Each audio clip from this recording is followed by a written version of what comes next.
నారాయణపేట జిల్లా మక్తల్ ఎమ్మెల్యే వాకిటి శ్రీహరికి మంత్రివర్గంలో చోటు లభించింది. ప్రస్తుతం మనతో ఆయన ఉన్నారు, ఆయనతో మాట్లాడదాం. సార్ చెప్పండి సార్, ఎప్పటి నుంచో జిల్లా ప్రజలు, మరోవైపు మక్తల్ ప్రజలు కూడా ఎదురు చూస్తూ వచ్చారు. ఈరోజు మీకు మంత్రివర్గంలో చోటు లభించింది, ఎట్లా చూస్తారు, ఏం చెప్పాలనుకుంటున్నారు? ముందుగా మీడియా మిత్రులకు నమస్కారం. జిల్లా ప్రజలు మక్తల్ ప్రజలే కాదు, మహబూబ్నగర్ ఉమ్మడి పాలమూరు జిల్లా ఒక రోల్ మోడల్గా ముక్తకంఠంతో ఏకాభిప్రాయంతో మా శ్రీహరి గారికి మంత్రి పదవి ఇవ్వాలని చెప్పండి ముఖ్యమంత్రి గారిని కలవడం జరిగిందన్నమాట సంతోషంగా తెలియజేస్తా ఉన్నా. మా ఆది నాయకుడు, మా పెద్ద నాయకుడు రాహుల్ గాంధీ గారి ఆలోచన ఇస్ దేశ్ మే జితనీ జిన్కి ఆబాదీ ఉన్కి ఉతనీ హిస్సేదారీ అని. పార్లమెంటు, అసెంబ్లీ కడపదొక్కని వెనకబడ్డ జాతులు ఎన్నో ఉన్నాయి. వాళ్ళని గుర్తించి లెక్కించి వారికి విద్య, ఉద్యోగ, రాజకీయ అన్ని రంగాలలో అవకాశం కలిగించాలని మా నాయకుడి ఆలోచన మేరకు అధికారంలో ఉన్నటువంటి కాంగ్రెస్ పార్టీ తెలంగాణలో మన ప్రియతమ ముఖ్యమంత్రి రేవంత్ రెడ్డి గారు ఒక రెడ్డి బిడ్డ అయినా కూడా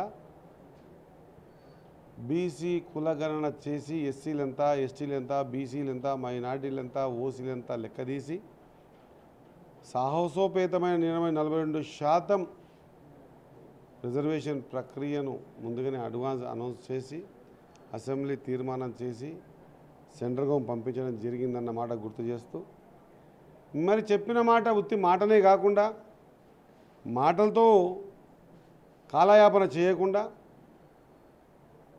తెలంగాణ రాష్ట్రమంతా కూడా ఈరోజు ఆలోచనలో పడింది. ఏమని? కాంగ్రెస్ పార్టీలో ఈ విధంగా సామాజిక న్యాయం జరుగుతుందా అనేటువంటి ఆలోచనకు ఒక రూపం దాల్చి ఈరోజు 3 మంత్రులను ఇస్తే కూడా మా సోదరు అడ్లు లక్ష్మణ్ కానివ్వండి, గడ్డం వివేక్ కానివ్వండి, నేను కానివ్వండి, వెనకబడ్డ జాతులకు సంబంధించిన మేము మంత్రివర్గంలో చోటు సంపాదించుకోవడం ఇంత ఆషామాషి కాదు. మా మీడియా మిత్రులు మీకు కూడా తెలుసు. ఎస్ అన్న, ఇక కాంగ్రెస్ పార్టీలో బీసీలకు చోటు లేదంటూ చాలా చోట్ల ప్రచారాలు వచ్చాయి. దానికి ఈరోజు మీకు మంత్రి పదవి ఇవ్వడం, దీని ద్వారా అటువంటి ప్రచారాలకు మీరేం చెప్పదలుచుకున్నారు? వాస్తవంగా కూడా మంత్రివర్గ విస్తరణ సెకండ్ టైం అనేది ఎంత క్లిష్టంగా ఉంటుందో మీ అందరికీ తెలుసు. ఈ క్లిష్టమైన పరిస్థితుల్లో ఏదైనా కొలిక్కి వస్తుందేమని ఆలోచించి రాకపోయినా కూడా ఇప్పటికే కాలాతీతమైంది. ఇవ్వాల్సింది మొత్తం ఒకసారి ఇద్దామంటే కుదరలేదు కాబట్టి వాళ్ళంతా పక్కబెట్టి ఇక ముందు బీసీలకు ఇద్దామని చెప్పి ఆలోచనతో ఇచ్చినటువంటి మల్లికార్జున ఖర్గే గారికి, రాహుల్ గాంధీ గారికి, సోనియా గాంధీ గారికి, కేసీ వేణుగోపాల్ గారికి, ప్రియాంక గాంధీ గారికి, మన ప్రియతమ నాయకులు ముఖ్యమంత్రి గారికి, మొత్తం మంత్రి మండలికి అందరికీ కూడా మక్తల్ నియోజకవర్గ ప్రజల ద్వారా, ఉమ్మడి పాలమూరు జిల్లాల ప్రజల ద్వారా, లేదా మొత్తం మొన్న కులగణలో ఎంత శాతం అని చెప్పినటువంటి 56% ఉన్నటువంటి బీసీ వర్గాలు, ఎస్సీ వర్గాలు, ఎస్టీ వర్గాల ద్వారా హృదయపూర్వక సాహసోపేతమైన నిర్ణయానికి మనస్ఫూర్తిగా ధన్యవాదాలు తెలియజేస్తా ఉన్నా.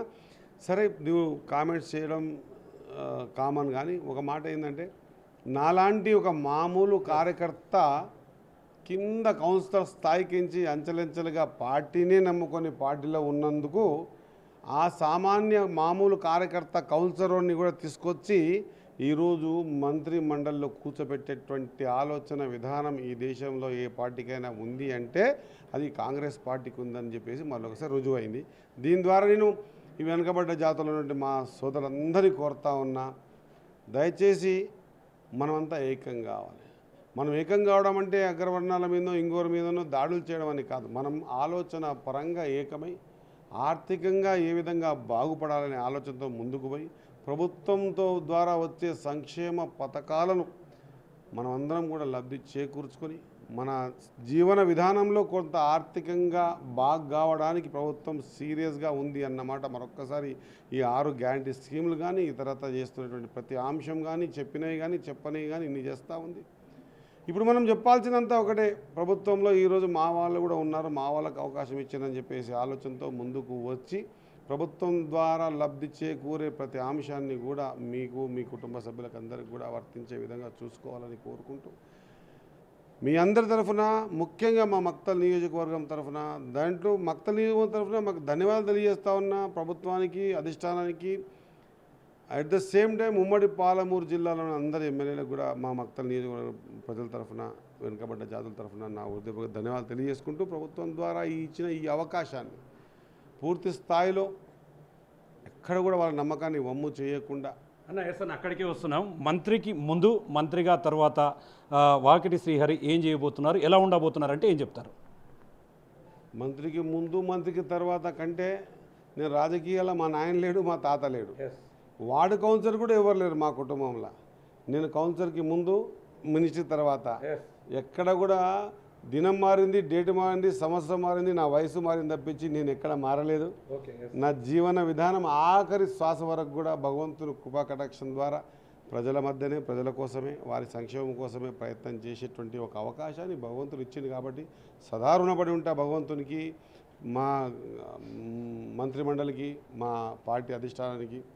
సదైవ నేను ఆ రుణం తీర్చుకునే విధంగా పనిచేసి చూపించే ప్రయత్నం చేస్తానని తెలియజేస్తూ చివరగా అంటే రాష్ట్రంలో ఒకవైపు ముఖ్యమంత్రి మీ జిల్లావాసి, ఇక్కడి జిల్లావాసి, మరోవైపు జూపల్లి కృష్ణారావు, ముచ్చటగా ముగ్గురు మంత్రులు ఒక ముఖ్యమంత్రి అంటే ఓవరాల్గా ఆయన కలుపుకొని ఓవరాల్గా అభివృద్ధికి సంబంధించి ఎలా ముందడుగు వేయబోతున్నారంటే ఏం చెప్పబోతున్నారు, ఎట్లా ఏం సాధించబోతున్నారు? మీకే తెలుసు అభివృద్ధి ఏ విధంగా పరిగెడుతుందో. ఎక్కడన్నా కలగన్నామా? మాలాంటి మారుమూల నియోజకవర్గమైనటువంటి మక్తల్ నియోజకవర్గాన్ని ఒక మచ్చుకగా ఒక అన్నం ఉడికిందా లేదా అని ఒక మెతికెట్ల బిసికి చూస్తాము. రైతు రుణమాఫీ తీసుకుంటే రైతు రుణమాఫీ 363 కోట్ల రూపాయలు మక్తల్ నియోజకవర్గంలో రైతులకు రుణమాఫీ జరిగిందంటే గొప్ప విషయం కాదా? సేమ్ టైం 52 కోట్ల బోనస్ వచ్చింది, పెద్ద విషయం కాదా? మా కాంగ్రెస్ పార్టీలో ప్రాబ్లం ఏముందంటే ఈ కొండంతా చేస్తాం కానీ గోరంతా కూడా చెప్పుకోం. మాకు అదొక చెడ్డ అలవాటు ఉంది. కాబట్టి ప్రజలు ఆనాడికించి ఈనాడు వరకు కూడా, నేను ఎలక్షన్లో కూడా చాలా సందర్భాలు చెప్పిన, అసలు తెలంగాణ రాష్ట్రంలో డబుల్ బెడ్రూమ్ లేని ఇల్లు లేనటువంటి నియోజకవర్గం ఏదైనా ఉంది అంటే అది మక్తల్ నియోజకవర్గం అని. కానీ ఈరోజు ఎంత సంతోషపడతా ఉన్నాం. మా కార్యకర్తల్ని, మా మండల నాయకత్వాన్ని కూడా బలోపేతం చేసి పేదోళ్ళ లిస్టు వెతికి తీసుకొని ఆ లిస్టు ద్వారా వారందరికీ కూడా 5 లక్షల రూపాయలు మళ్ళా రిఫండబుల్ కాకుండా పూర్తి పేమెంట్ ఇచ్చి పేదోళ్లకు వెళ్ళి వాళ్ళ ముగ్గులేపించి ఇప్పుడు బునాదులకు డబ్బులు కూడా అకౌంట్లో లేపిస్తున్నాం. ఇంతకంటే అదృష్టం ఏం కావాలన్నా ఇది కాంగ్రెస్ పార్టీ. కాంగ్రెస్ పార్టీ ఆలోచన విధానం ఏంటంటే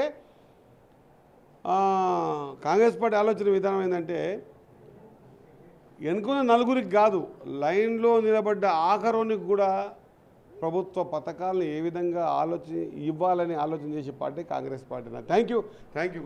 మొత్తంగా చూస్తున్నాము పార్టీలో కష్టపడ్డ వారికి అంటే కింది స్థాయి నాయకులకు సైతం కూడా పెద్ద ఎత్తున కాంగ్రెస్ పార్టీలో అవకాశాలు ఉంటాయి. పార్టీని నమ్ముకున్న వాళ్ళకు పూర్తి స్థాయిలో అవకాశాలు వస్తాయని చెప్పి కూడా రాబోయే రోజుల్లో తనకిచ్చినటువంటి మంత్రి పదవితో పాటు నియోజకవర్గ అభివృద్ధి, ఉమ్మడి జిల్లా అభివృద్ధిలో ప్రధాన పాత్ర పోషిస్తానని చెప్పి కూడా మంత్రి వాకిటి శ్రీహరి చెప్తున్నటువంటి సిచ్యువేషన్ కనిపిస్తుంది. ఇది ఓవరాల్గా ఇక్కడ update. Camera person Nageswara Shankar, big TV, Makthal నుండి.